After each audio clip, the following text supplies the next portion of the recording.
siguiente invitado es Miguel Martínez, él es director general de la Autoridad de Tránsito y Transporte Terrestre. Don Miguel, bienvenido a Next Noticias. Muy buenos días, Fernando. Buenos días a los televidentes. Bueno, yo creo que si ha habido una sorpresa en esta, o por lo menos una sorpresa que los únicos que parece que no se habían dado cuenta de eso eran los taxistas.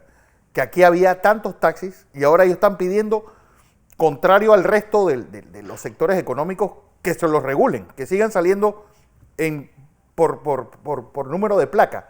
¿Cuál es la decisión que tomó la Autoridad de Tránsito y Transporte Terrestre que sostuvo una reunión ayer y que hoy debe anunciar? Don Miguel, bienvenido. Sí, muy buenos días. Mira, nosotros desde la semana pasada estuvimos conversando con el sector. Se hizo la apertura total de los taxis que podían circular, pero íbamos también a ver el comportamiento, porque se esperaba que el bloque económico que entraba esta semana iba a haber una movilidad de más de 200.000 personas extra. Lo que se dio, pero se dio muy pausadamente en lo que es el que usa el transporte colectivo, el transporte selectivo, si se dio más en vehículos, que hemos visto mucho más tráfico vehicular en las calles. Y estuvimos lunes y martes verificando en diferentes piqueras, en diferentes puntos, y sí vemos una saturación, un número muy alto de vehículos, y tenemos que entender que esta es una actividad comercial. Y en este periodo de 5 meses de pandemia, el sector transporte ha sacrificado bastante, ha puesto su cuota de sacrificio y lo hemos exigido que trabajen 2 días uno, 3 días otro. El transporte colectivo también se le pidió trabajar en principio con 40% de la capacidad, 60%. Entonces, esto es una actividad económica y tiene que ser rentable. Ahora mismo hay... Y nosotros muy responsablemente tenemos que buscar un equilibrio para que este sector pueda darle el mantenimiento, porque lo que se estima es que estaba dándole solamente para seguir viviendo, la comida y los gastos básicos, pero no el mantenimiento de los vehículos. Entonces sí, responsablemente estamos tomando esta medida, y en el día de hoy está saliendo el comunicado donde se va a mantener el parirón, lo único con una variación.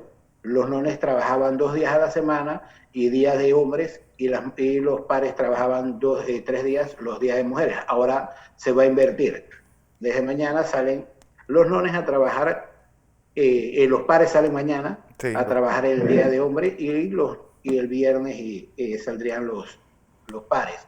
En ese sentido, para seguir verificando, vamos a estar en la calle verificando el comportamiento, y por mientras que se vayan abriendo los bloques, vamos a ir haciendo los ajustes necesarios para mantener el equilibrio entre oferta y demanda en la calle. Hay cierre de calle ahora mismo de parte de transportistas en Lomacobá y en Vista Alegre. Pues, hubo un grupo, me informan, allá tenemos al director nuestro regional de Panamá Oeste, conversando con ellos. Sabemos que hay una desesperación. Lo que se notó en la calle en estos 2 días fue que no hay un control directamente de la dirigencia. También ellos, para no estar operando como se le dice, ruletero en las calles todo el día, se fueron organizando en las piqueras, y lo que se reflejó en estos 2 días todos en la piquera era una saturación, que es lo que existe. ¿Cuántos cupos de taxi hay en Panamá y Panamá Oeste? ¿Cómo? Disculpa. ¿Cuántos cupos de taxi hay en Panamá y Panamá Oeste? En Panamá y Panamá Oeste estamos hablando de casi 40.000 taxis que están. Y realmente rodando hay menos. Sí, pero circulando hay menos. ¿Cuántos menos hay? Podemos estar hablando de 5.000 taxis menos, porque los vemos que se han dañado, las financieras los han quitado, los bancos han perdido. Y gente que entró en el negocio, esto es un negocio, mucha gente, profesionales, entraron en el negocio, que se dieron cuenta que no era la rentabilidad que veían. Claro. Don José Blandón está con nosotros, don Miguel. Muy buenos días, don José. Buenos días, Miguel. Oiga, hablando ahora del transporte público, sobre todo del transporte del interior, voy a usar un ejemplo muy concreto, no me gusta hacerlo, pero en el caso, por ejemplo, del transporte público en Nazón, que conozco algunas cifras, ¿ustedes han hecho algún estudio de la actual situación financiera de estas líneas de transportes del interior a Panamá y dentro de eso poder determinar cuál es el mínimo de carga necesario que deben tener para tener no solamente la cobertura de sus costos de operación, sino tener cierto nivel de rentabilidad. ¿Ustedes han hecho algo de eso que permita decir que en vez de 40 puede ser 45, 50, 60% de ocupación? Sí, hemos hecho unos estudios, tenemos el grupo de técnicos y economistas que nos hicieron unas corridas a nivel nacional por rutas. Sí. Por eso es que se están tomando las medidas que vamos a publicar en el día de hoy.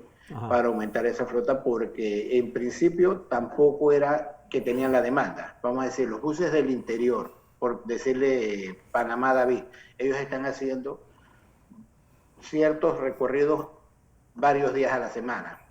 Hay rutas como Changuinola-Panamá no está operando porque no tiene la demanda y también el cerco sanitario no les permite pasar. Antón-Panamá, ellos están trabajando, yo creo que menos de la mitad de la flota tienen tres salidas al día, porque tampoco tiene la demanda de pasajeros. Pero en este momento nosotros tomamos la decisión, sí, de aumentar esa capacidad de pasajeros en la flota para permitirle el 100% de la capacidad de diseño. Cuando hablamos de la capacidad de diseño son los pasajeros sentados, no nadie parado. Lo que también se le están poniendo las normas de seguridad de sanidad a las personas para abordar el bus. Y los conductores el control que tienen que tener cumpliendo las normas de sanidad. ¿Por qué le planteo esto? Porque la actual situación financiera del país y particularmente del sector de transporte colectivo, estoy hablando específicamente ahora de cualquier persona que quiera pedir un préstamo para que le den comprar bus para traer, eso va a tomar, no se va a poder hacer. Vamos a ver. Entonces, la flota actual es la que me va a permitir movilizar a las personas ante la apertura. Entonces yo tengo que ser consecuente. Yo no puedo hablar de apertura si no tengo forma de que la gente se transporte. Y no puedo abrir transporte si yo no le doy cierto nivel de seguridad a quien usa, a quien maneja el transporte, de tener los ingresos necesarios para eso. Esto es una actividad económica. Entonces, porque además ellos tienen deudas y los bancos le están exigiendo pagos. Y yo lo que digo es que busquemos un punto de equilibrio, y ahora me alegra que usted me haya dicho que ya están en eso, busquemos un punto de equilibrio que nos permita hacer ese balance necesario entre el control de la pandemia y la existencia del negocio. Porque si no vamos a tener la pandemia del desempleo. Sí, la pandemia económica. Es así, don José, y le digo que ese mismo caso lo tenemos con la empresa Mibus, que es estatal, y también tuvimos que ampliarla para mantener el equilibrio, para poder darle mantenimiento a la empresa y a los buses y que la empresa siga funcionando. Igualito lo estamos haciendo con todas las rutas a nivel nacional que se han ido analizando conjuntamente con los transportistas y los técnicos nuestros aquí en la Autoridad del Tránsito. ¿Cuántos pasajeros puede llevar un taxi ahora que están volviendo a la brega? Se le está poniendo 2 pasajeros porque siempre hay personas que se mueven uno al otro. Lo que se les está prohibiendo a ellos es que el taxi ruletero, que vaya cogiendo pasajeros en un recorrido. ¿Por qué? Porque nadie va a estar permitiendo que le suba una persona desconocida al lado. Y el taxi es un transporte selectivo. ¿Se ha pensado, don Miguel, recomprar los cupos para reducir ese número excesivo de taxis? Bueno, si vamos a las leyes teóricas de la economía, de la oferta y la demanda, el sistema se debe equilibrar. Y eso lo vemos cuando pasamos por patios de gente que ha adquirido varias empresas, estas que adquirieron taxis, y los vemos que tienen los taxis ahí, los vehículos tirados, en desuso. Entonces, el mismo sistema debe equilibrar esto.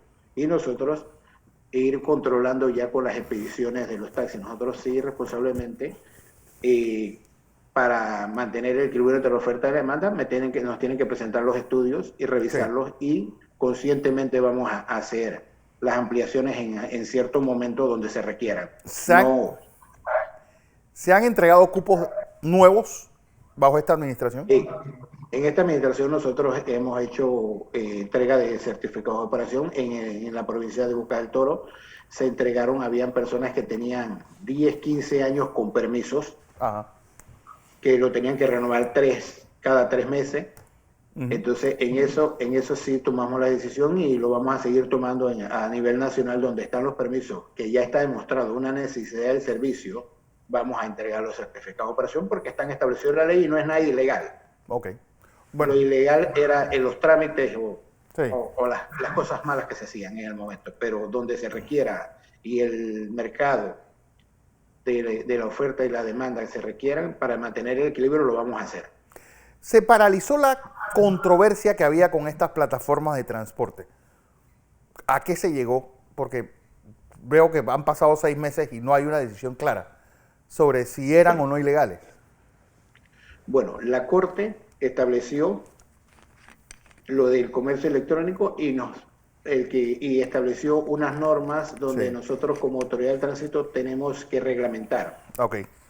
la operación del que va del sistema de transporte público. El que quiera prestar el sistema de transporte público con un intermediario electrónico tiene que cumplir con las normas que rigen la materia de transporte público en Panamá y la autoridad del tránsito va a hacer la reglamentación para eso. Bueno, vamos a ver. Don Miguel Martínez, director general de la Autoridad de Tránsito. Gracias por estar con nosotros.